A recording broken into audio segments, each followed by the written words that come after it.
retour sur le plateau du Grand Direct consacré ce soir, vous l'avez compris, au discours du Premier ministre israélien Benjamin Netanyahou à la tribune des Nations Unies. C'était tout à l'heure, juste avant 20h. On va essayer de dresser un bilan de cette soirée, de cette intervention qui était très attendue, et puis de se projeter un petit peu vers l'avenir de ce dossier iranien qui a été pour l'essentiel donc le contenu de ce discours. Dror Even-Sapir est toujours avec nous, tout comme Michel Tobman et Daniel Haïk. Messieurs, d'abord, est-ce que vous ne trouvez pas, c'est une proposition de départ, mais que Benjamin Netanyahou en fait un peu trop sur l'Iran? Est-ce que c'est pas trop de consacrer justement un discours devant les Nations Unies à 85% au dossier nucléaire iranien? Michel Tobman. La question est de savoir à qui il s'adresse. Par rapport à la communauté internationale, c'est trop. On sait qu'Israël n'est pas très populaire, notamment à l'ONU. Il y a un certain nombre de bancs qui étaient vides. Mais je me demande si Netanyahou ne s'adresse pas directement aux États-Unis, implicitement. Et pour exister dans ce grand ballet diplomatique auquel les Israéliens ne participent pas. De fait, les Israéliens ne participent pas aux négociations et les Iraniens n'envisagent pas du tout de négocier avec Israël, puisque pour eux, Israël n'existe pas, n'est pas reconnu. Donc, c'est vrai que d'un certain point de vue, Netanyahou a tout centré sur la question iranienne. Je le disais tout à l'heure, je pense que la question iranienne, la question du nucléaire iranien ne concerne pas qu'Israël, ça concerne l'ensemble de la communauté internationale. La prolifération nucléaire est un problème qui concerne l'ensemble de la communauté internationale. Et donc, ce n'est pas seulement Israël, mais c'est le monde entier qui n'a pas intérêt à ce que l'Iran se dote de l'arme atomique. Car si l'Iran se dote de l'arme atomique, c'est l'ensemble du traité de non-prolifération dont l'Iran est signataire, ainsi que des dizaines de pays. C'est ce traité de non-prolifération qui volerait en éclats. Et donc, c'est l'équilibre de la planète qui volerait en éclats. Alors, Netanyahou n'a pas tenu ce discours. Il a tenu un discours pour affirmer la place d'Israël avec cette phrase que Dror Even-Sapir a notée, que nous avons tous notée, Israël se défendra seul si la communauté internationale ne met pas un terme au programme nucléaire militaire iranien. Alors on reviendra dans un instant sur la question justement de l'option militaire. Daniel Haïk, d'abord sur ce volet iranien qui a été omniprésent quand même dans le discours de Netanyahou. Alors d'abord, il faut savoir que tant les Américains que même au sein de la classe politique israélienne, on a déjà affirmé dans le passé que Benjamin Netanyahou était obsédé par l'Iran. Et je crois que quelque part, lorsque l'on est Premier ministre, un Premier ministre comme Benjamin Netanyahou, c'est un Premier ministre qui a une vision historique des choses et il transpose d'une certaine manière ce qui s'est passé au moment de la Shoah. Il l'a déjà dit à de multiples reprises et il veut tout faire pour que cela ne puisse pas se reproduire. Il sent une forme de responsabilité. Alors on peut peut-être effectivement affirmer que passer 95% consacrer 95% de ce discours à l'ONU, à l'Iran, c'est peut-être un peu exagéré. On aurait peut-être voulu voir un peu plus de détails concernant d'éventuelles concessions que le Premier ministre aurait pu faire ou aurait pu envisager de faire dans les négociations avec les Palestiniens. Mais je crois que ça fait partie de la personnalité, de l'approche même idéologique de Benjamin Netanyahou. Il faut maintenir la pression face à la communauté internationale et surtout, c'est que l'Iran est aujourd'hui au cœur de l'actualité, au cœur de développement d'une nouvelle politique, d'une nouvelle approche politique, une nouvelle diplomatie de la part de Barack Obama, et il ne pouvait pas passer à côté aujourd'hui. Pas de dramatisation selon vous, Dror Even-Sapir, de la part d'Israël là ? Écoutez, il y a quand même eu des passages dans le discours de Benjamin Netanyahou qui étaient assez dramatiques. Benjamin Netanyahou a rappelé son passé familial, le passé de persécution antisémite contre son grand-père, contre son grand-oncle. Alors, je me pose la question, est-ce que, en insistant sur le destin juif, sur le fait que, en revenant sur leur terre, les Juifs ne se laisseront plus jamais persécuter, ne seront plus jamais les jouets des autres nations, est-ce que ce n'est pas contre-productif, puisque Michel Tobman l'a répété, et il a raison d'insister là-dessus, le nucléaire iranien, c'est une affaire internationale. C'est pas seulement Israël qui est concerné, c'est toute la communauté internationale, c'est tout le monde libre, et c'est aussi éventuellement, accessoirement, le monde arabe sunnite qui se sent menacé au moins autant, si ce n'est davantage qu'Israël. Donc, est-ce que rappeler le destin juif, le côté très israélien de cette menace nucléaire et de la manière d'y faire face, est-ce que c'est pas un peu contre-productif? Je pose la question. Ouais. En tout cas, peut-être que lorsque la communauté internationale apparaît presque comme démobilisé, eh bien peut-être Benyamin Netanyahou doit insister sur le caractère très spécifique de la menace qui préoccupe Israël. C'est une menace particulière. Il n'y a aucun autre pays qui a été menacé par l'Iran de destruction. Et donc, d'une certaine manière, il faut insister. Je pense que l'interlocuteur, enfin le public qui a été sensible par l'aspect historique du discours de Benyamin Netanyahou, ce sont surtout les Américains, la communauté juive américaine, et aussi le Congrès, où il est très populaire, on va dire peut-être même plus populaire que Barack Obama. Et je pense que de ce point de vue-là, cela a probablement touché. Au-delà, je ne suis pas sûr. Ouais, on a vu que les Nord-Coréens restaient impassibles quand ils étaient montrés par les caméras et quand Benyamin Netanyahou prenait l'exemple de la Corée du Nord justement pour... On les voit rarement éclater de rire. C'est vrai, en général, les Noël ne sont pas de joyeux de rire. C'est vrai, vous avez raison, il ne faut pas les appeler quand on veut rigoler ou se détendre. Oui. Alors, juste un mot maintenant sur cette option militaire que préconise finalement, au bout de sa démonstration, Benyamin Netanyahou. Est-ce qu'elle est aujourd'hui une option crédible ? Imaginez Israël stopper le programme nucléaire iranien. Daniel Laïc ?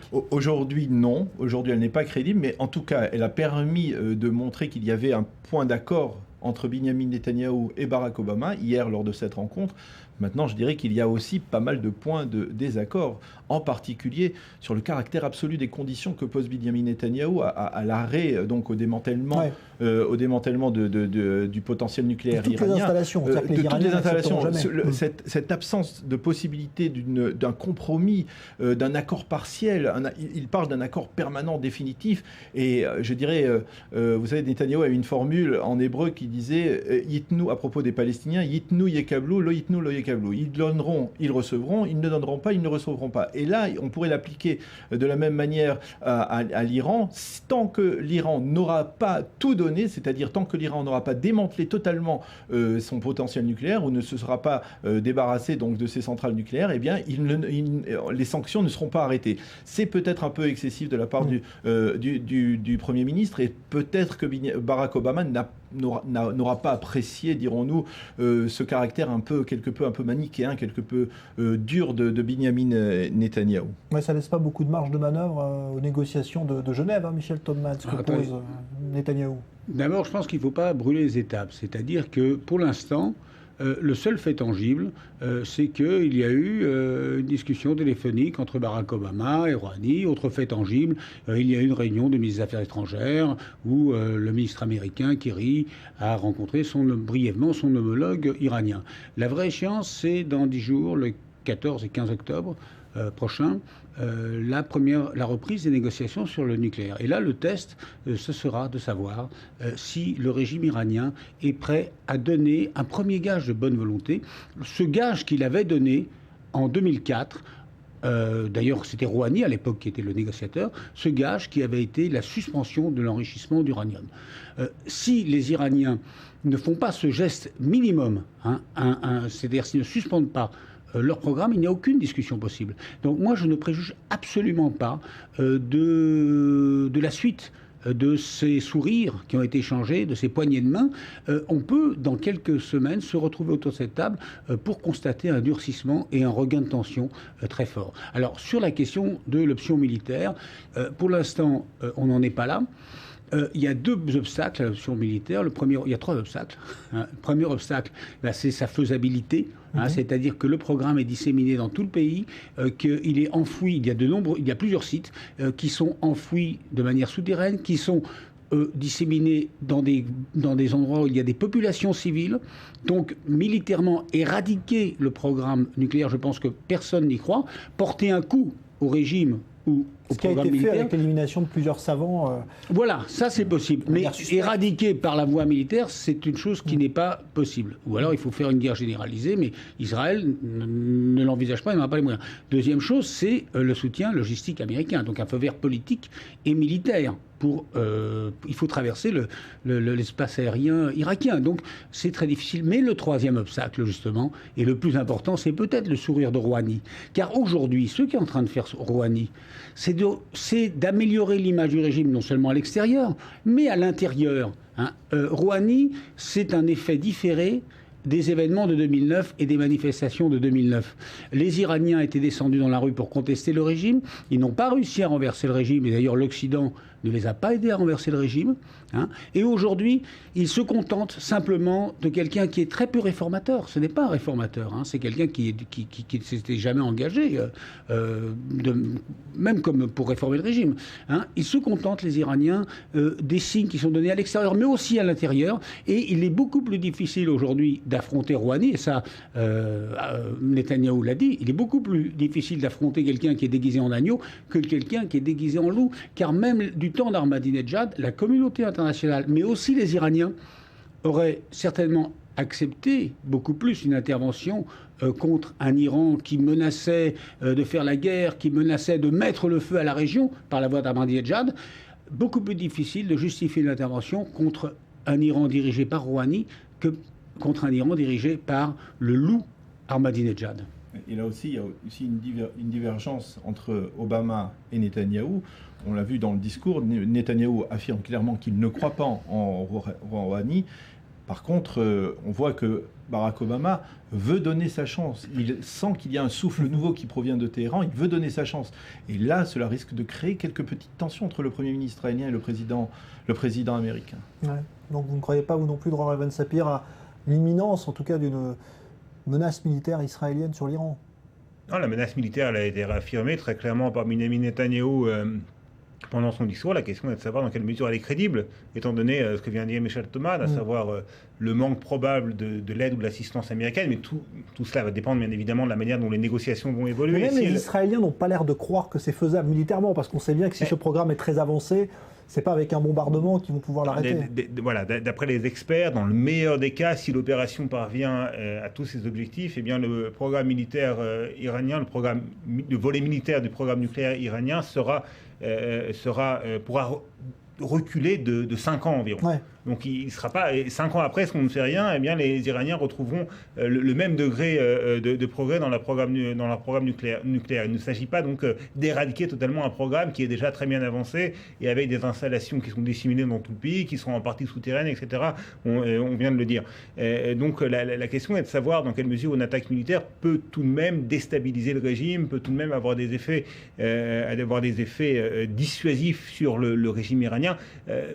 Dans l'état actuel des choses, où on a une communauté internationale qui veut croire absolument à la diplomatie, au dialogue, et on a des États-Unis qui sont fatigués des aventures militaires en Extrême-Orient ou au Proche-Orient, il est difficile de porter du crédit. J'imagine mal que les dirigeants iraniens prennent au sérieux Benyamin Netanyahou quand il leur dit « attention, je risque d'attaquer seul ». Ouais.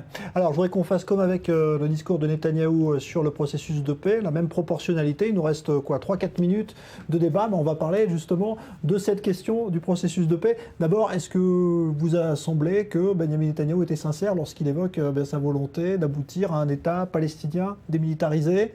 Ça, c'est le but? Alors ça reste toujours une inconnue.